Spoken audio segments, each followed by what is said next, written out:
This video is sponsored by Raycon earbuds.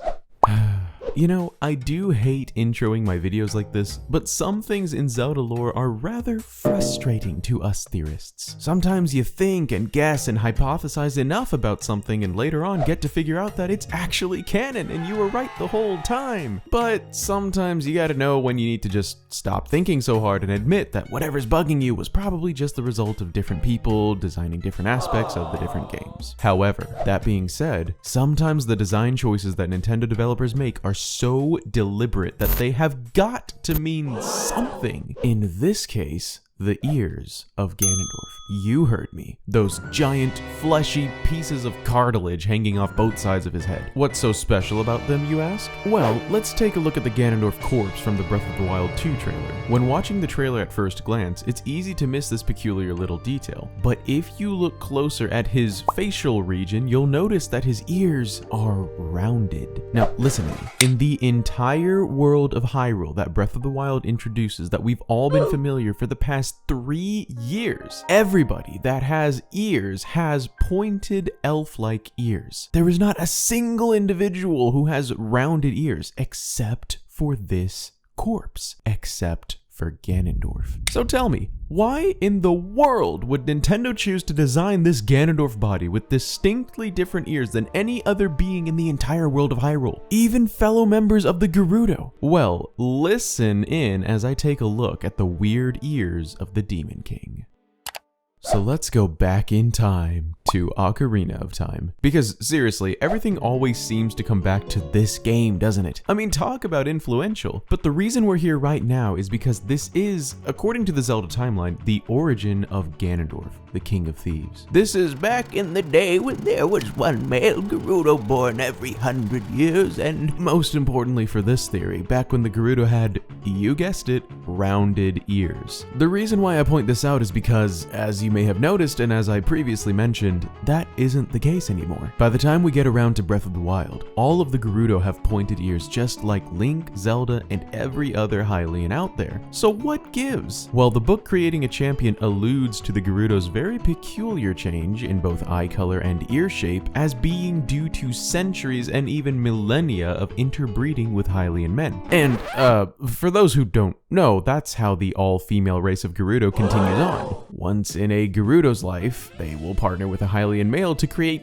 you know, a little baby Gerudo girl. My guess is that at that point, they either just both return to Gerudo Town to keep it populated, or maybe just the child does, or, you know, who knows. Anyway, the point is, modern day Gerudo have pointed ears, and the ancient Gerudo from the era of time do not. So that's it, right? This Ganondorf corpse we see with the rounded ears in the Breath of the Wild 2 trailer is a really witty and sly way to prove that this Ganondorf is a member of the ancient Gerudo. It's proof that this is the Ganondorf we know from back in Ocarina of Time, right? Well, yes, but also, unfortunately, no. You see, it would be if the first time we saw Ganondorf in Ocarina of Time, you know, when he was kneeling before the throne, was also the last time we saw him, but it's not. And this is where things become difficult and maybe even impossible to explain. You see, by the time that you see Ganondorf again at the end of the game, believe it or not, his ears literally morph into a different shape. They're pointed now.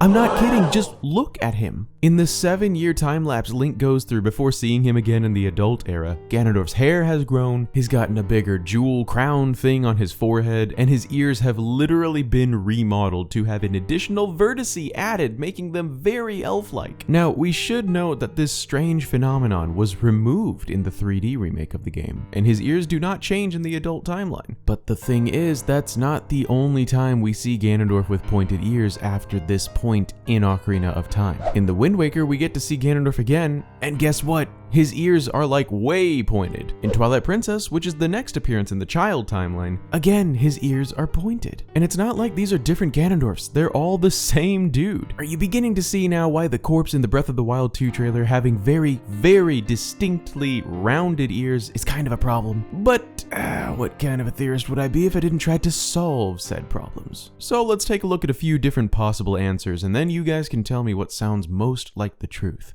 Hey guys, I wanted to take a moment real quick to thank our sponsors for this video, Raycon by Ray J. So, you guys know that I'm basically Snoop Dogg these days, right? I mean, I may not be as talented or, successful as he is, but I do have his favorite earbuds. Introducing the new Raycon Everyday E25 earbuds. I'm in love with them these days because even though they start at about half the price of other premium wireless earbuds, they sound every bit as amazing, and their new design allows for more bass and sound quality than ever before. And since they can be custom fitted to any ear, offer 6 hours of playtime per charge, and their cute little charging case can hold up to 4 charges, they are so perfect these days since we're all staying indoors and working out and video chatting from home, hands-free and without any hassle of wires. And the best part is they now come in a variety of cool colors. So if you're interested in getting the best deal on your own custom pair of Raycon Everyday E25 earbuds, click the link in the description below or go to www.buyraycon.com/MNB for a whopping 15% off your order. This offer's only around for like a limited amount of time, so what are you waiting for? And now back to the video.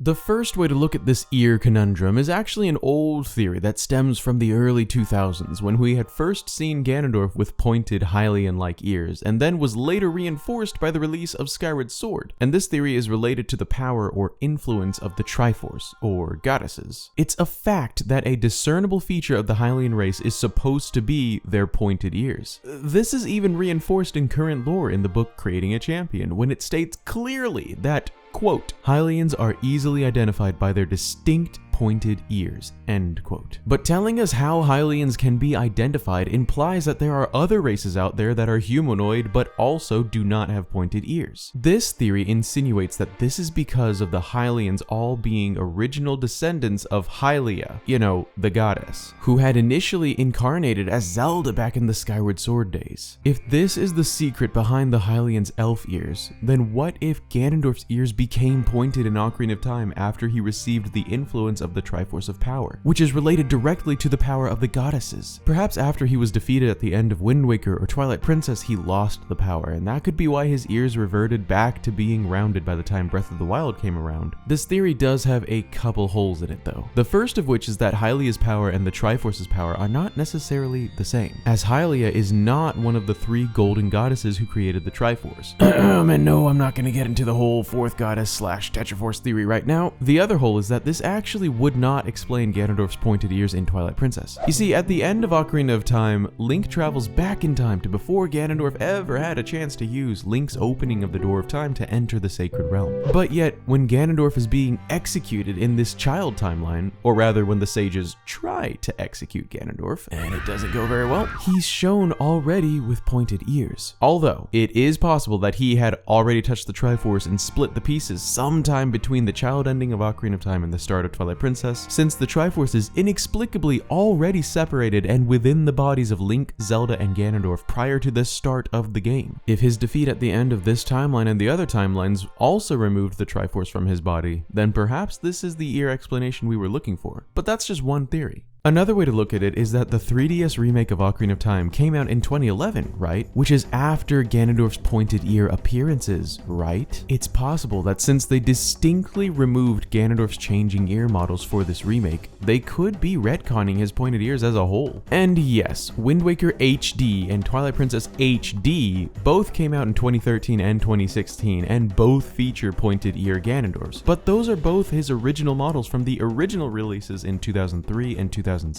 The Ocarina of Time remake was a remake, meaning everything was remodeled from the ground up. And when they were given the opportunity to remake Ganondorf after the 7-year time lapse, they did. And they gave him longer hair, a different crown jewel, and even earrings, but kept his ears the same, doing away with their previous pointiness. How interesting. With this being honestly the newest original design for Ganondorf besides the very recent trailer corpse, it's possible that this means they retconned his pointy ears as a whole. To put simply, this means that pointy ears on Ganondorf could be non-canon. The final way to look at it, and unfortunately the most likely explanation, is that it's just an Easter egg, like a bunch of other landmarks and items in Breath of the Wild, either non-canon or just simply doesn't matter. There's no doubt that it was a very intentional design choice, since like I mentioned, the corpse is the only character in all of Breath of the Wild lore to have rounded ears. But when you give Ganondorf rounded ears after he's already been shown to have pointed ears after initially having rounded ears, the lines of logic begin to blur and it starts looking like just different designers taking a crack at drawing up a new Ganondorf each time. Or maybe the corpse is a new Ganondorf entirely, but that's just way too messy to try to theorize about in this video. So what do you guys think? Is there a logical explanation for Ganondorf's changing ears, and was it covered in this video or not? Let me know in a comment below. Hey guys, thank you so much for watching. As always, ginormous thank you to my amazing supporters, and a big welcome to the newcomers. Say hello to Can,